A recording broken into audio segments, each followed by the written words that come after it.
Welcome to Chapter in 10, your ultimate guide to mastering Class 7 chapters in just a few minutes.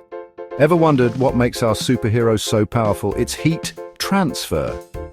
Just like the sun, our planet's main heat source, our hero uses a concentrated form of that same energy. Here he's melting ice, showing how heat moves from a hot object to a colder one.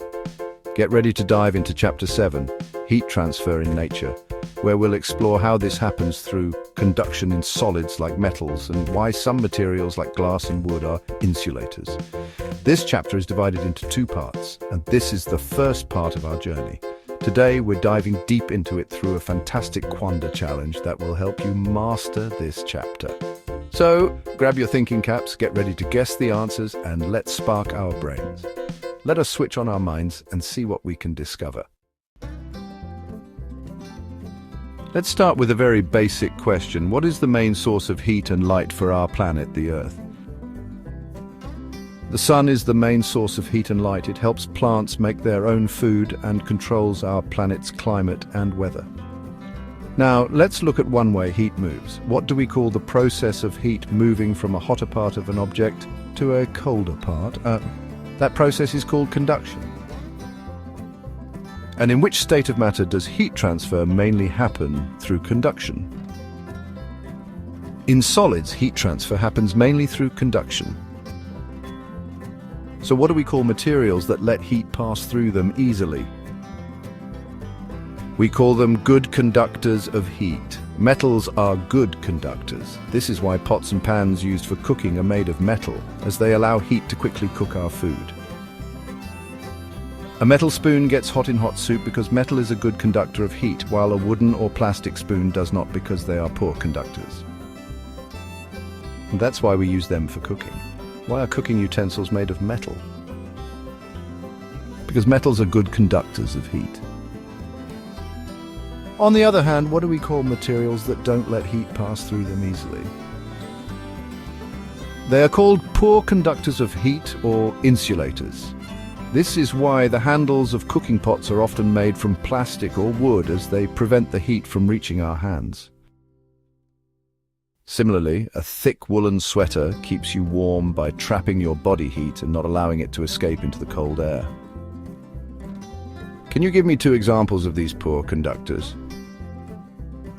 Glass and wood are examples of poor conductors. Thinking about that, why do we use cups made of clay or porcelain for our hot tea or coffee? Because they are poor conductors of heat, so the drink stays hot longer. How do woolen clothes keep us warm in winter?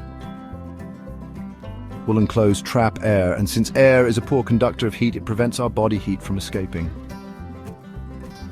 Why are some houses in cold places built with 2 layers of wood with mud and cow dung in between? Wood and mud are poor conductors of heat, which keeps the heat inside the house. Why are hollow bricks sometimes used to build houses? Hollow bricks trap air, and since air is a poor conductor, it keeps the house warm in winter and cool in summer. How does heat actually move in conduction? Do the particles themselves move? In conduction, the heat passes from one particle to the next, but the particles themselves don't move from their place. Now let's move on to another way heat moves. This is common in liquids and gases. What is the process of heat transfer where the particles of a liquid or gas actually move from one place to another? That's called convection. When you heat a pot of water, how does the water get heated? By convection. The hot water at the bottom becomes lighter and rises up. The cooler, heavier water from the sides comes down to take its place. What happens to air when it gets heated? It expands, becomes lighter, and rises up. Can you explain why smoke rises from a fire? The smoke is warmer than the surrounding air, so it becomes lighter and rises up. What is a sea breeze? A sea breeze is the cool air that moves from the sea to the land during the day. And why does this happen during the day? The land heats up faster than the sea during the day. The warm air above the land rises and the cooler air from the sea moves in. What about at night? What do we call the cool air that moves from the land to the sea? That's a land breeze. Why does a land breeze happen at night? At night, the land cools down faster than the sea. The warmer air over the sea rises and the cool air from the land moves out to the sea. We have one more type of heat transfer. This one doesn't need any medium to travel. What do we call the process of heat transfer that doesn't need any medium to travel? That process is called radiation. How does heat from the sun reach the earth? Heat from the sun reaches the earth through radiation. How do hot objects cool down? They cool down by radiating heat to their surroundings. Thinking about our clothes, why do we like to wear light-colored clothes in summer? Light-colored clothes reflect most of the heat that falls on them, keeping us cool. What about winter? Why do we prefer dark-colored clothes?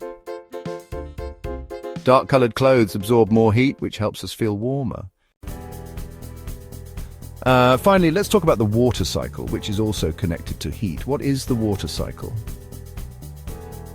The water cycle is the continuous movement of water on Earth. It is a natural process that moves water from the ground and oceans into the air and then back down again. The heat from the sun is what powers this cycle, causing water to evaporate and form clouds, which eventually release the water as rain, snow, or hail. This process is crucial for providing fresh water for all living things. What are the three states of water in nature? Liquid, solid, and gas. Liquid is the most common form of water we see, like in rivers, lakes, and oceans. It flows and takes the shape of its container. Solid is when water freezes and becomes hard, like ice or snow. This happens in very cold places. Gas is an invisible form of water called water vapor.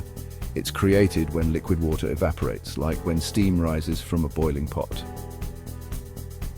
What is the process called when water turns into water vapor due to heat? That's evaporation. And what happens when water vapor rises, cools down and forms clouds? That's called condensation. The last step is when clouds release water. What do we call that?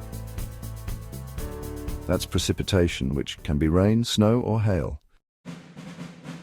Excellent work, everyone. You've tackled some tricky questions about heat transfer in nature. Remember, this was part 1 of our journey. Stay tuned for part 2. Keep exploring, keep questioning, and keep learning. This video is part of our comprehensive Class 7 Science Curiosity playlist, so make sure to check out the full series for more exciting lessons. Don't forget to like this video, share it with your friends, and subscribe to Chapter in 10 for more exciting lessons. See you next time.